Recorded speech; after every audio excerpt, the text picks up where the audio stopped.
Hi, and welcome to the Quite Trippy podcast. I'm back.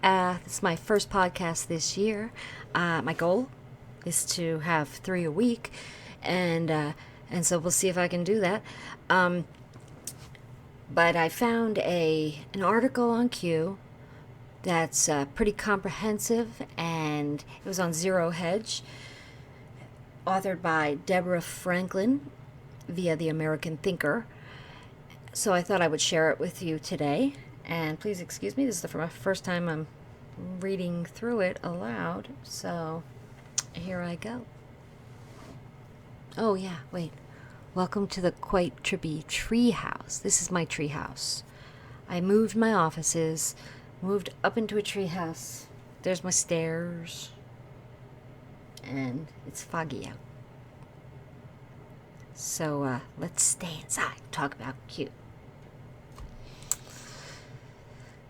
So, Q. Q and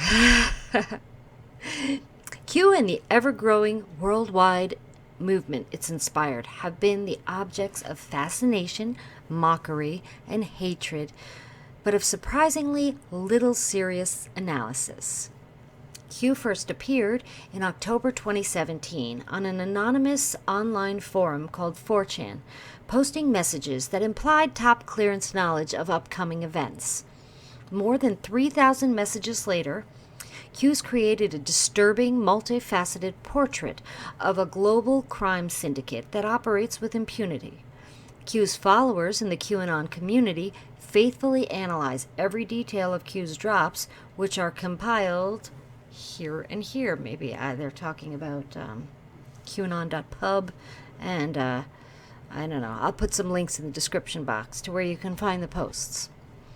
The mainstream media has published hundreds of articles attacking Q as an insane right-wing conspiracy, particularly after President Trump seemed to publicly confirm his connection to it. At a North Carolina rally in 2019, Trump made a point of drawing attention to a baby wearing a onesie with a big Q on it. Cute. In recent weeks, the tempo of Trump's spotlighting of Q has accelerated, with the president retweeting Q followers 20 times in one day. Trump has featured Q fans in his ads and deployed one of Q's signature phrases, "These people are sick," at his rallies. The president's lawyer, Rudy Giuliani, has also retweeted Q followers. Q's noted that the media never asks Trump the obvious question, "What do you think of Q?" To Q followers, the reason they don't ask is obvious. They're afraid of the answer. In the meantime, Q's influence continues to spread. Protesters in Hong Kong, Iran, France have held up Q signs and chanted Q quotes. Q's revelations are uniting people all over the world who want freedom. Yay! If you're unfamiliar with Q or only know it through the media's attacks, I'd like to provide a brief introduction to this extraordinary phenomenon. I've followed Q since the first drop, and I've grown increasingly impressed by the accuracy, breadth, and depth of Q's messages. Q followers were prepared long in advance for the easing of hostilities in North Korea, the deflation of the mullahs of Iran, and the discovery of Ukraine as a hotbed of corruption for American politicians. They knew a great deal about Jeffrey Epstein's activities before the public did, and anticipate even more shocking revelations to come. As Q likes to say, future proves past. As Q's predictions come true, they lend retroactive credibility to the entire enterprise. Q followers believe... Oh, sorry about that. 1 second.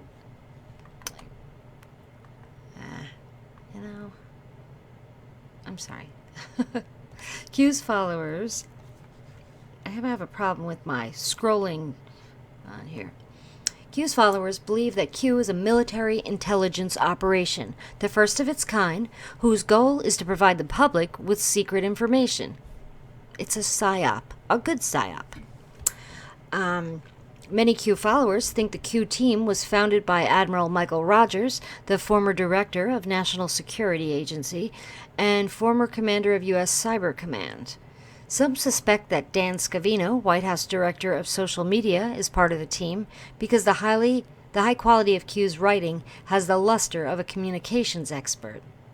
I think Michael Flynn, I've got some ideas.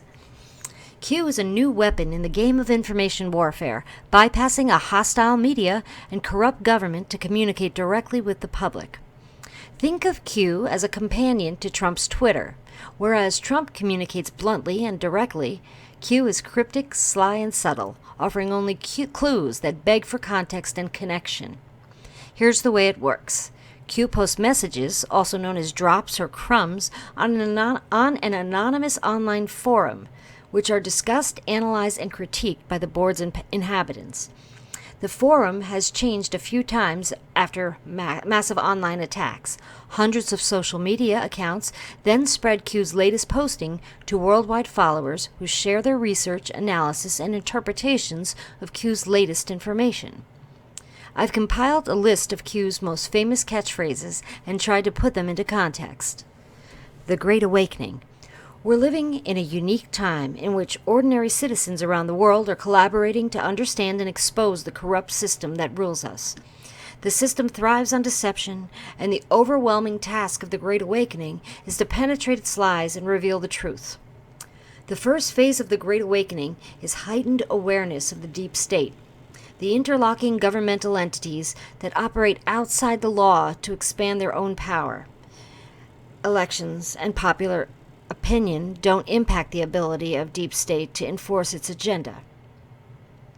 The second phase of the Great Awakening investigates the deep state's alliance with other powerful sectors: the media, Hollywood, charities and nonprofits, public schools, universities, religious organizations, medical, scientific, and financial institutions, and multinational corporations.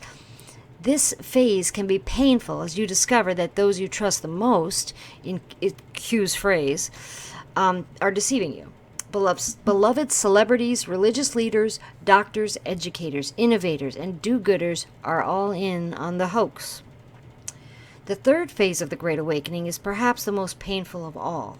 The people who rule us are not merely amoral creatures who view us as collateral damage in their drive for money and power. It's scarier than that. The potentiates we serve are actively trying to harm us. That's their goal. We're under coordinated attack. Now, I'm just going to move this down a little bit. The next phrase is dark to light. Q tells us that what our rulers fear the most is exposure. Bringing their crimes out of protected darkness into the light of public scrutiny destroys the power to deceive, and as their power fades, the darkness of our divided, violent world will yield to the light of freedom, cooperation, and peace. The next phrase is, where we go one, we go all. Q's most famous phrase expresses the worldwide egalitarian nature of the movement. Every country is suffering from the system's oppression, and the whole world will benefit from a rebirth of freedom. In this unique movement, anonymous citizens work in collaboration with the highest-ranking military leaders and the president, and everyone's contributions are valued. When commenters on the board have thanked Q for his service, Q's replied that no one is above and no one is below. We work for you. These people are sick. Perhaps the most difficult aspect of the Great Awakening is coming to terms with the depravity of our rulers, whom Q has called the cult. Jeffrey Epstein's story has helped to awaken people to some of the elite's crimes. The mysterious temple on Epstein's Island hints at possible future revelations that are frightening in their scope. Q followers believe that the cult engages in ritual practices that enshrine the shedding of blood and which prey on the innocence of children. The sickness in their souls thrives on brutality, war, and terror. These disclosures will be tough for the public to take. Okay. Trust the plan. The presumed military leaders who created Q and who protect Trump throughout the election and presidency have created a precise path to victory. Despite the seeming chaos of daily events, a steady progression of victories is taking place. The plan includes offensive maneuvers against the cult's financial power, legal standing, human supply chains, and military capacity. And Of crucial importance, the plan's attacks on the cult's ability to control the narrative that shapes what the public believes. In this high-stakes game of information warfare, Q plays a vital role in empowering ordinary citizens like me to spread the truth, like what I'm doing. They want you divided. The hatred that's growing between races, classes, age groups, religions, and political parties is purposely fomented by the cult. The more we're divided and focused on attacking each other, the weaker we become. Q urges us to stay together and to fight the cult, not each other. They think you're sheep. The cult believes, as Q says, you'll follow the stars, the celebrities in the media, Hollywood, academia, who tell you in coordinated fashion what you're supposed to think. Their contempt for you makes them confident they can control you and ensure your surrender on any agenda. Q, on the other hand, offers only clues and can only be understood by high-grade critical thinking, spurred by constant crowd-sourced criticism and reassessment. The essence of the Q movement is to think for yourself. Bigger than you can imagine, expand your thinking. Q encourages us to reevaluate everything we think we know. The cult may date back to ancient times, and through its powerful families, it might have manipulated historical events in ways that we haven't suspected. The cult may also possess advanced technology and medical cures that have not been released to the public. One aspect of that may be bigger than you can imagine, is the unfathomable scale of theft from our national coffers as funds for foreign aid and wars wind up in the cult's pockets. Track resignations. Beneath the surface, a broad and deep cleansing of corrupt players is taking place. Q asked us to track resignations to understand the scope of activity. And there's a website they link to that tracks them. I will link to a website below.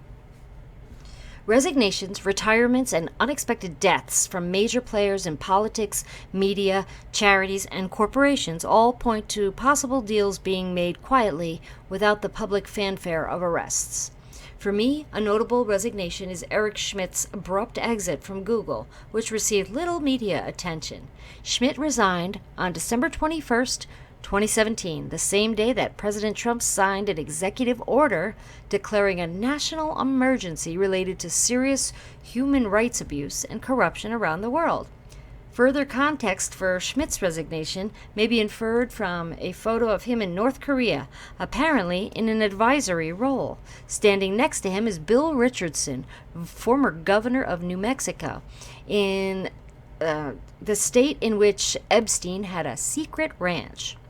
Richardson has been accused by one of Epstein's victims. Their need for symbols will be their downfall. The cult uses symbols over and over again, which may serve some ritualistic need, but makes them vulnerable to detection. Q followers are familiar with the Y-shaped horns that mimic those of the goat deity Baphomet, owls, pyramids, one eye encased within a pyramid, red shoes, bandaged fingers, and other repeating symbols, including the mysterious black eye that afflicts so many famous people. The Q Army also knows the coded pedophile symbols listed by the FBI. Excuse me. When Q drew attention to the design of Epstein's temple, Alert Q followers noticed how similar it is to the set design of a famous talk show, and the red ring on the hand of dead terrorist Qasem Soleimani prompted Q followers to compile images of similar rings on the hands of powerful people. An excellent source for understanding how these symbols are incorporated into pop culture, targeting the youth through music videos, TV shows, and movies can be found at vigilancecitizen.com. Nothing can stop what is coming. Nothing. Now comes the pain. The headlines on any given day may sound discouraging for those who want justice to prevail, but these setbacks are temporary, as a juggernaut of justice heads our way. As Q likes to say, we have it all. Massive amounts of irrefutable evidence await the criminals who try to evade their reckoning in court. For those who worry about Trump's ability to overcome impeachment, election fraud, and assassination attempts, Q assures us patriots are in control, and no legal tricks can help the criminals escape the ultimate judgment of public disgust. Q promises us the day is coming when they can't walk down the street. You are the news now.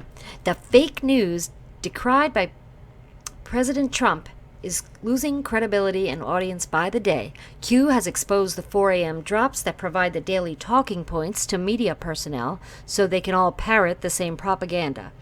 Q has also named various journalists whom he says take bribes. The media is concentrated within 6 powerful companies. On the other hand, the Q army is vast, voluntary, and anonymous. Q assures us that our efforts to disseminate the truth through social media and conversations with family and friends are having a huge impact. We are the news now. We know what happens in the end. God wins.